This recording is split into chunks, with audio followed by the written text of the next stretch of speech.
नमस्कार.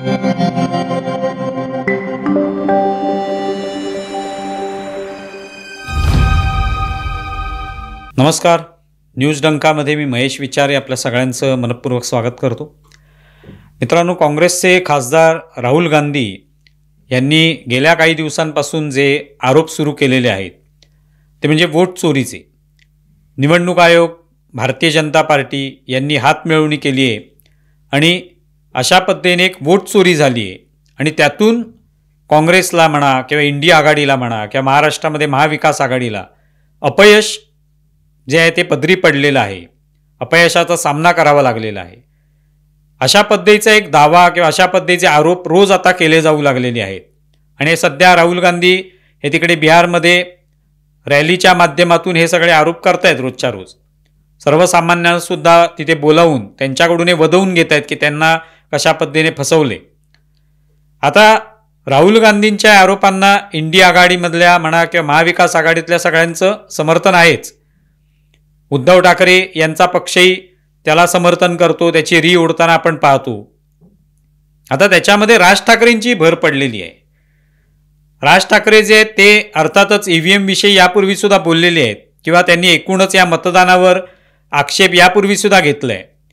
पण आत्ता ते पुण्यामध्ये आपल्या कार्यकर्त्यांच्या मेळाव्यामध्ये बोलले. अर्थात त्याचा एक ऑडिओ जो आहे तो व्हायरल झाला. त्याच्यामध्ये त्यांनी म्हटलं की 2016 ते 17 या वर्षापासून ही सगळी गडबड सुरू झालेली आहे मतदानामध्ये किंवा मतचोरीचे प्रकार जे आहे ते व्हायला लागलेले आहेत असं एक शंका त्यांना येते. आणि ही सगळी शंका जी आहे ती त्याच्यातून दिसून येते की आपला पराभव त्यामुळे होतोय. पण ते आपल्या कार्यकर्त्यांना आश्वस्त करतात की आपल्याला मतं मिळत आहेत, म्हणजे लोक आपल्याला मतच देत नाहीत असं नाही, पण आपली फसवणूक केली जाते, आपली मतं जी आहे ती चोरली जात आहेत.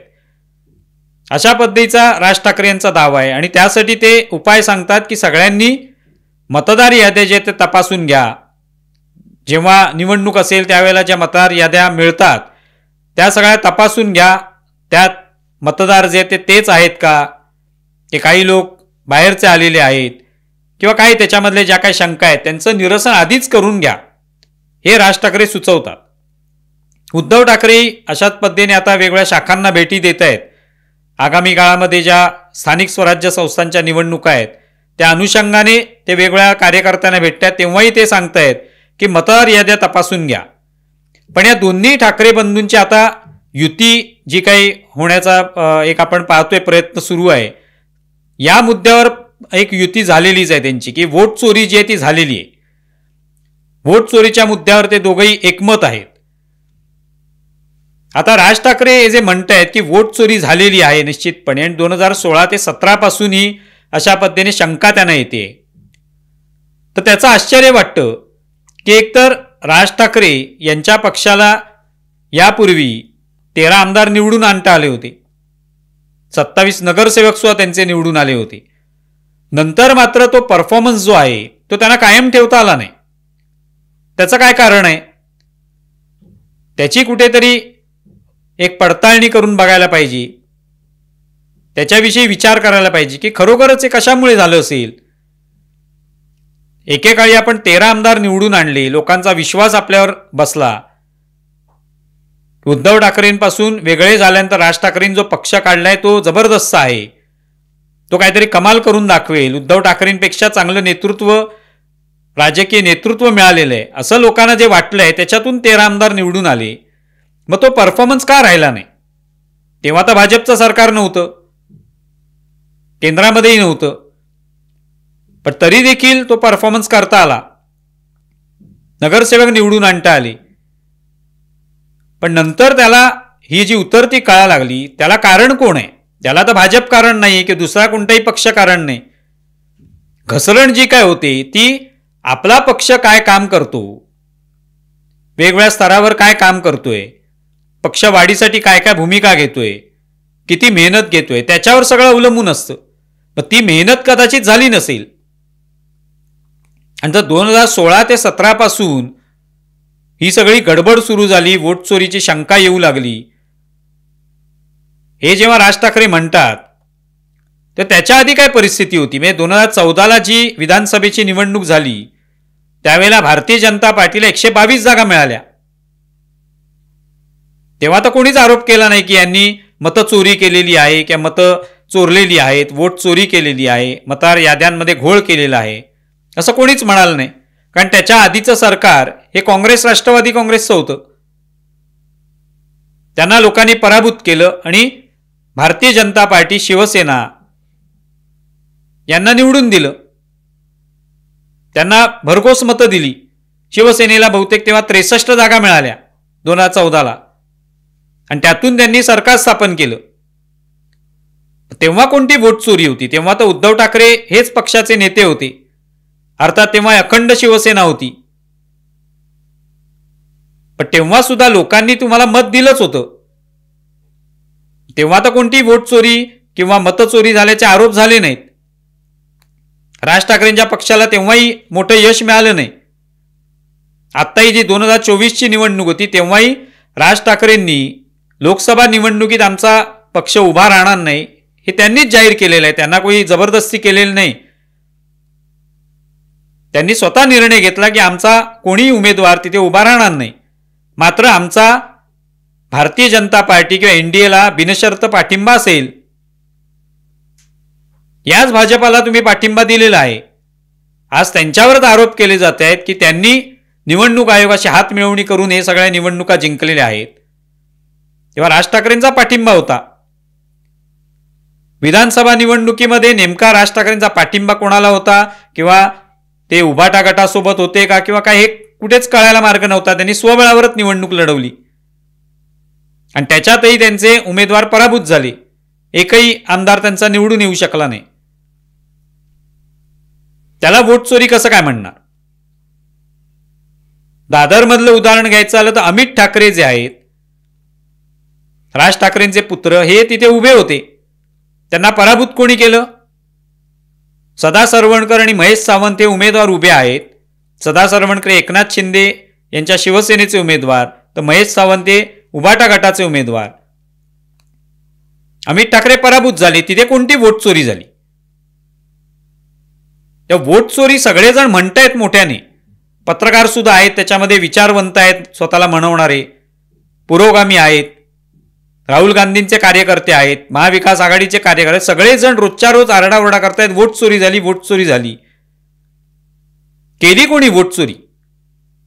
तुमची मतं कमी का झाली? म्हणजे आत्ता जर भाजपाला 132 मतं 32 त्यांच्या जागा निवडून आलेल्या आहेत, ते फार मोठी कमाल नाहीये.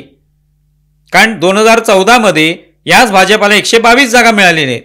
म्हणजे फक्त 10 जागा त्यांना वाढल्या.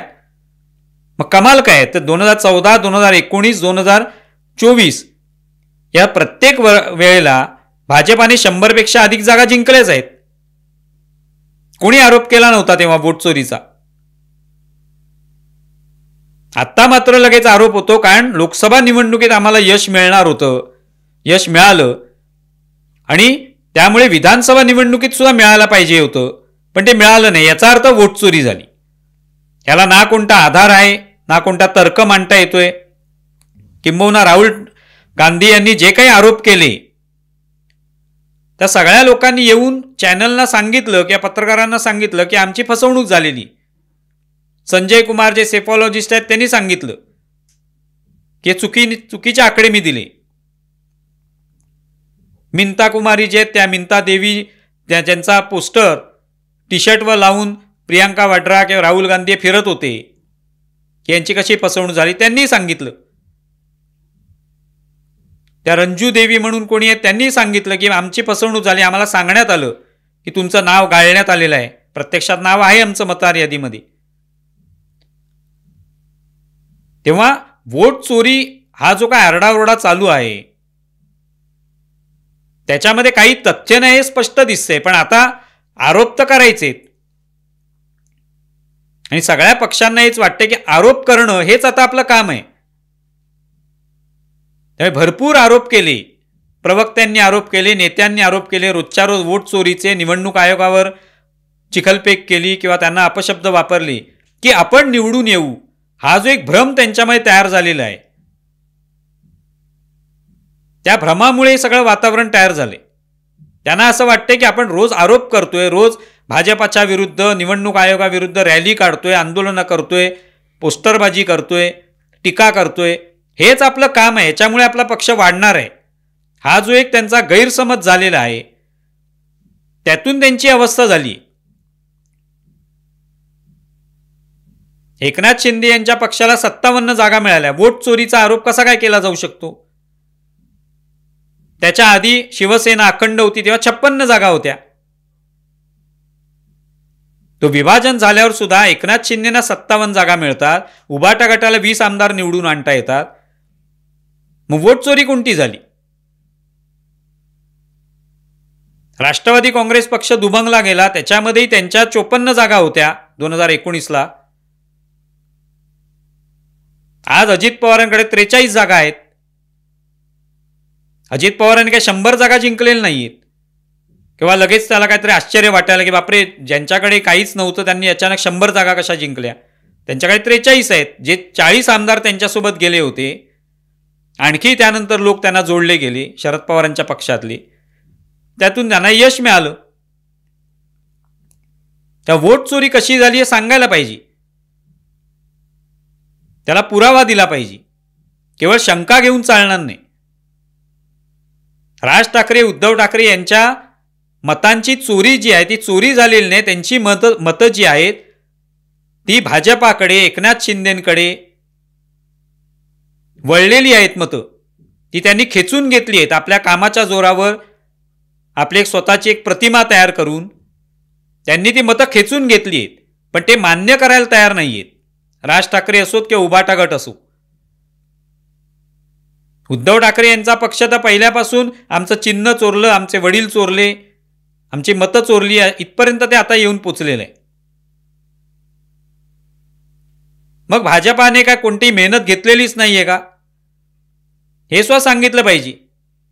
भाजपाचं मेहनत घेतच नाहीये, आरामात बसून आहेत, कार्यकर्ते काम करत नाहीयेत